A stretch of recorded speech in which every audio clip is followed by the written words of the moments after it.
Je vous raconte ma saison 2024. Je suis Julie Yemolo, triathlète professionnelle. C'est parti! Alors, j'ai commencé l'année 2024 par un stage d'entraînement sur l'île de la Réunion. J'ai l'habitude d'y aller pour faire mes prépas hivernales depuis plusieurs années et c'est juste génial. Et j'en ai profité pour faire un saut en parachute pour voir l'île de dessus. À la suite de ça, je suis partie sur un nouveau stage d'entraînement, un peu plus proche de la maison cette fois, sur l'île de Lanzarote. Là, l'objectif de ce stage, c'était de faire une prépa beaucoup plus spécifique et de faire 3 dernières semaines vraiment intensives pour se rapprocher des courses. C'était un cadre vraiment idéal pour être focus sur l'entraînement et ça m'a mené à ma première course de la saison, l'Ironman 73 de Majorque. Première course pour moi au Pro Series, ce nouveau championnat créé par Ironman cette année. Sur cette première partie de saison, l'objectif principal, c'était l'Ironman d'Hambourg, qui avait lieu 3 semaines après le 73 de Majorque. Et donc là, l'objectif, c'était de se tester, de faire le point et de pouvoir éventuellement faire des derniers ajustements avant Hambourg. Donc là, je repars de cette course en me disant que le niveau nat est validé, puisque je suis sortie en tête de la natation, et je suis un petit peu déçue de ne pas avoir mieux concrétisé le vélo et la course à pied. Je termine 9e, donc je suis quand même contente de ce top 10 sur une course Pro Series aussi relevée.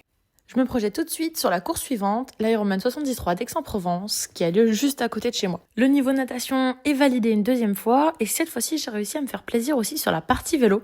J'ai décidé de rouler de manière offensive et j'ai attaqué dans la montée du Sangle, ce qui m'a permis de poser seule en tête avec un peu plus d'une minute 20 d'avance. Et ça, dans la prépa d'Hambourg, ça m'a fait plaisir. Je me suis aussi fait plaisir sur la première partie du semi avec des bonnes sensations et une bonne foulée, mais j'ai manqué de fraîcheur pour terminer ce semi aussi vite, et je termine 3e. Pas d'inquiétude, au contraire, je suis très contente de repartir avec une 3e place et de monter sur le podium dans la prépa d'Hambourg, parce que voilà, la fraîcheur n'était pas au rendez-vous, je suis même allée rouler 180 bornes le mercredi avant la course. L'idée c'était d'être au top de ma forme 2 semaines plus tard, et ça m'a bien rassurée avant Hambourg. Quelques jours d'entraînement à la maison et c'est parti, direction l'Allemagne pour le premier gros objectif de cette première partie de saison, l'Ironman d'Hambourg. Là, je savais pas trop à quoi m'attendre parce qu'à ce moment-là, j'ai fait un seul format full Ironman, c'était l'Embrunman en 2023 et je sais pas du tout quel chrono je peux viser et quel niveau je peux espérer avoir. Et en fait, la course, ça a été du début à la fin que des bonnes surprises. Donc déjà, je suis sortie en tête de la partie natation. Et ensuite, sur le vélo, malgré des sensations parfois bonnes et parfois beaucoup moins bonnes, plus mauvaises, j'ai quand même réalisé un super vélo avec le nouveau record de France en 4h28. Et ça, pendant la course, je m'en suis rendu compte, je l'ai vu sur mon compteur, et ça m'a donné beaucoup de motivation et beaucoup d'énergie pour attaquer le marathon, en me disant que c'était peut-être en train d'être une super course que j'étais en train de faire. Ce marathon, j'ai aussi des super jambes, je suis impressionnée de me sentir aussi bien, et je suis super contente de me rendre compte que je suis en train de faire une bonne course, et je réalise du coup mon meilleur chrono sur marathon en 3h08-15, ce qui me permet de franchir la ligne d'arrivée en 6e position. Donc je suis super contente parce que je sais que je repars avec le slot, et je suis qualifiée pour les championnats du monde Ironman à Nice, mais je me rends pas compte à ce moment-là que je franchis la ligne d'arrivée avec un temps total de 8h34,03, ce qui est le nouveau record de France, la nouvelle meilleure performance française sur la distance Ironman. Et donc en plus d'être qualifiée à Nice, je viens de réaliser un nouveau record. Donc c'est juste incroyable, super contente de cette course à Hambourg et de cette distance full Ironman qui me convient plus que bien. 3 semaines plus tard, je suis au Sables d'Olonne pour l'Ironman 73, course qui va compter dans le championnat Pro Series qui compte les 5 meilleures courses réalisées sur l'année. Alors là, je sais que je suis pas au top de ma forme. 3 semaines après Hambourg, j'ai pas eu le temps de faire beaucoup d'entraînement. Je me suis plus concentrée sur la récup. Donc je sais que je suis pas dans le meilleur état de forme, mais l'idée c'est d'y aller pour essayer de marquer le plus de points possible pour le Pro Series, en sachant que je suis pas à mon meilleur niveau. Bon, je savais que j'étais pas à mon meilleur niveau, mais je m'attendais pas à une course aussi désagréable, on va dire. C'était vraiment pas marrant de devoir remettre cette intensité-là 3 semaines après un full. Les sensations étaient pas vraiment au rendez-vous, et disons que sur une course avec une telle densité, parce que qui dit Pro Series dit aussi beaucoup plus de niveaux et start list plus relevé, ça pardonne pas. Donc je termine 14e, ça me rapporte quelques points pour le Pro Series, et à la suite de ça, je repars en stage d'entraînement dans les Alpes cette fois-ci. Là, j'ai aussi l'habitude d'y aller depuis plusieurs années, c'est mon camp de base. Pendant ce stage d'entraînement, j'ai fait une parenthèse le temps d'un week-end pour aller courir la Iota XP à Vichy. C'est une course où on enchaîne 5 fois une manche de natation et course à pied. Je termine 7e et quelques jours après, je mets un nouveau dossard, cette fois-ci sur le triathlon de l'Alpe d'Huez, sur le format M où j'ai terminé 5e. Ensuite, le stage d'entraînement reprend son cours et là, je prépare non seulement le championnat du monde Ironman à Nice qui aura lieu le 22 septembre, mais aussi le championnat du monde World Triathlon longue distance parce qu'après ma course à Hambourg, j'ai eu l'incroyable surprise, la bonne nouvelle d'être sélectionnée en équipe de France de triathlon longue distance. Alors ça, je vous en parlerai un petit peu plus après. Donc voilà, juillet-août, stage d'entraînement dans les Alpes pour préparer non seulement un, mais 2 championnats du monde.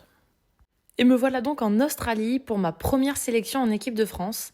Alors ça, c'était un rêve de gosse et c'était vraiment une surprise d'apprendre cette bonne nouvelle. Donc le format championnat du monde, c'est un format un petit peu atypique qui se situe entre les distances half et full avec 3, 114 et 30 km. Je réalise une super course, très offensive, première à la sortie de l'eau, première à la fin du vélo et première un long moment sur la course à pied pour finalement terminer 3e. C'était vraiment une super expérience et pour cette première sélection, repartir avec un podium au championnat du monde, c'était juste incroyable. Et en plus, j'ai quand même pu voir la grande barrière de corail. Ensuite, on se retrouve très rapidement à Nice pour le championnat du monde Ironman. Alors là, c'était une chance incroyable de pouvoir courir ces mondiaux à quelques kilomètres de chez moi. J'avais vraiment à cœur de faire une super course et j'en attendais beaucoup, même si c'était seulement mon premier championnat du monde Ironman sur cette distance et directement en pro bien sûr. Il y a beaucoup de choses qui ont bien fonctionné sur cette course parce que j'étais par exemple pointée à la 5e place en haut du col de l'Aicre et d'autres qui ont un petit peu moins bien fonctionné parce que j'ai été malade sur la partie course à pied et ça m'a empêchée de m'exprimer comme j'aurais voulu. J'étais très déçue et très frustrée de ne pas avoir pu montrer ce dont j'étais capable parce que du coup je termine à la 31e place mais je sais très bien que si j'avais juste couru au niveau d'Hambourg j'aurais pu accrocher un top 15. Donc j'étais vraiment déçue, c'était pas facile à accepter mais j'étais très contente de m'être battue pour quand même aller au bout et pour pas abandonner même si la course avait été très difficile sur ce marathon. Après Nice, j'ai fait une semaine off et la semaine suivante, j'ai participé à un petit triathlon au format S, juste à côté de chez moi, parce que c'est mon tout premier club de triathlon qui l'organise et ça me faisait super plaisir d'être là et de pouvoir rigoler sur ce parcours que je connais bien. Je termine première femme, mais c'était vraiment juste pour rigoler et pour s'amuser. La semaine suivante, je vais au Béman, le triathlon du Mont Saint-Michel, mais c'était un petit peu particulier puisque mes affaires n'ont pas été acheminées et se sont perdues pendant la correspondance. Donc on m'a prêté des affaires, ce qui m'a permis de faire la course heureusement, mais pas dans des conditions optimales. Je termine 3e, là c'était juste pour rigoler et découvrir du pays on va dire, et j'avais quasiment aucun entraînement depuis Nice. La semaine suivante, j'ai appris que j'avais la chance d'avoir une wildcard pour participer au T100 de Lake Las Vegas.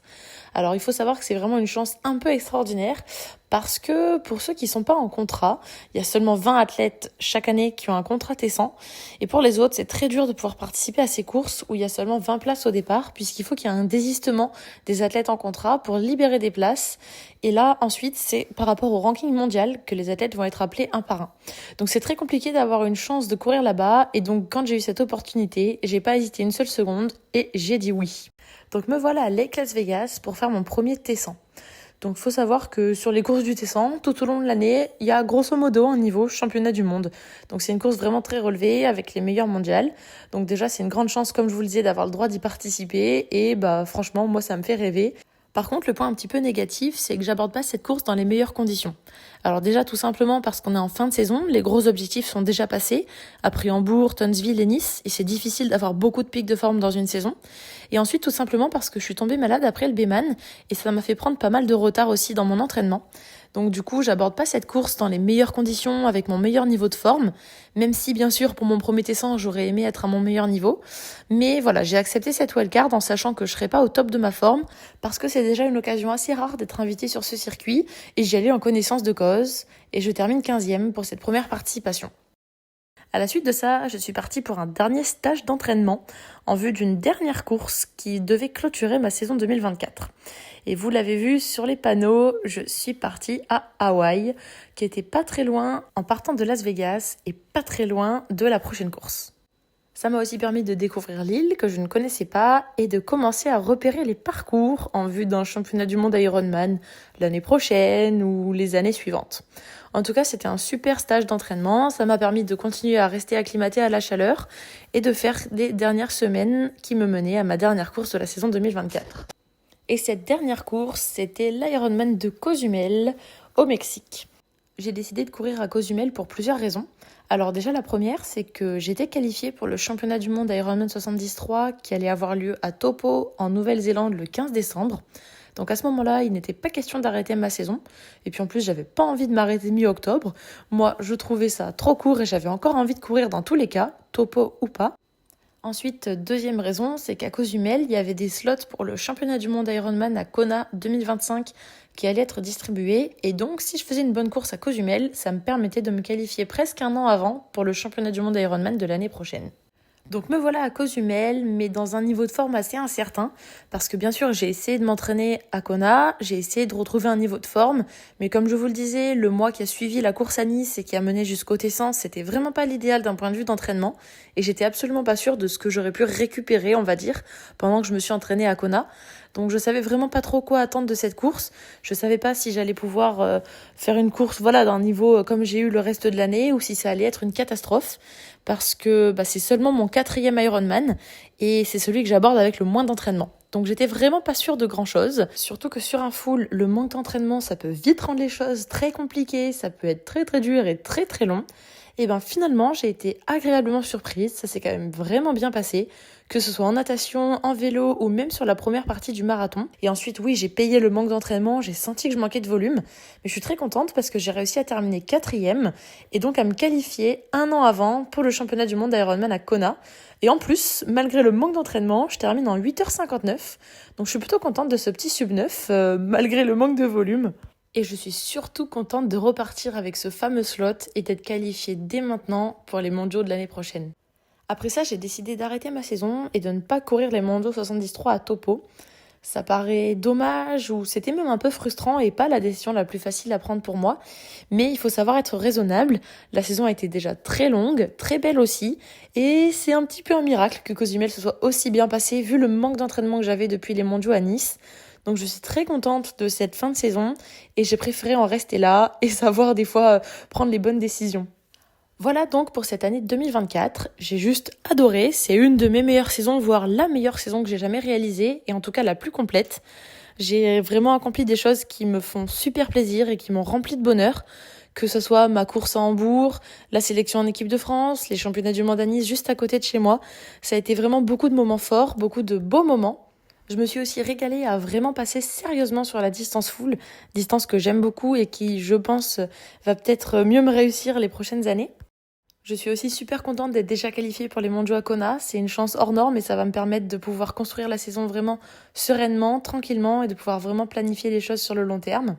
Et ensuite, bien sûr, je remercie tous mes partenaires sans qui tout ça ne serait pas possible. Mais je tenais à vous remercier vous aussi, tous ceux qui me suivent au quotidien, qui regardent mes vidéos, qui laissent des commentaires, qui m'envoient des messages. Merci beaucoup. Ce soutien-là aussi, il est très précieux. Ça fait chaud au cœur. Et voilà, ces vidéos, ça me prend du temps de les éditer, mais quand je vois que ça vous fait plaisir, ça me fait plaisir aussi. Et PS, en 2025, il va y en avoir un paquet et ça va être du sérieux et de la qualité. Allez, salut, salut!